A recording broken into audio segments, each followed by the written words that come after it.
ప్రతీకార దాడులు ఏమన్నా ప్రారంభమైనాయా? లేకపోతే కొత్త దాడులు ఏమన్నా ప్రారంభమైనాయా అన్న సందేహాన్ని, సంకేతాన్ని తీసుకొచ్చింది విశాఖపట్నంలో ఆ మధ్యన దాబా గార్డెన్స్ దగ్గర జరిగినటువంటి దాదాపు 12-13 వెహికల్స్ తగలబడిపోవడం, చుట్టుపక్కల అగ్ని ప్రమాదం సంభవించడం.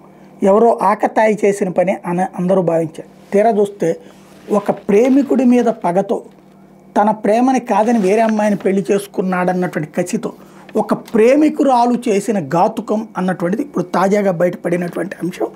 ప్రేమించిన వ్యక్తి మరొకళ్ళని వివాహం చేసుకున్నాడని ఓ యువతి ఆగ్రహంతో రగిలిపోవడం, ఆ కోపంతో అతడి బైక్కి నిప్పిపెట్టింది. అది కాస్త ప్రమాదవశాత్తు మరికొన్ని ద్విచక్ర వాహనాలు కాలిబూడిదయ్యాయని తేల్చారు.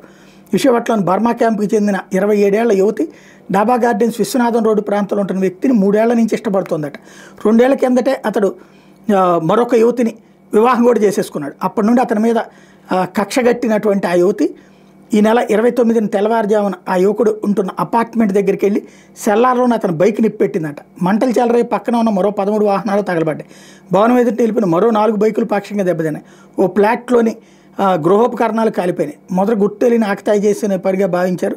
సీసీ కెమెరా ఫుటేజ్ పరిశీలించిన తర్వాత అమ్మాయిని గుర్తించారు. అరెస్ట్ చేసి విచారిస్తే విషయం వెలుగులోకి వచ్చింది. నిందితురాలను రిమాండ్కి తరలించారు 2 టౌన్ సిఐ.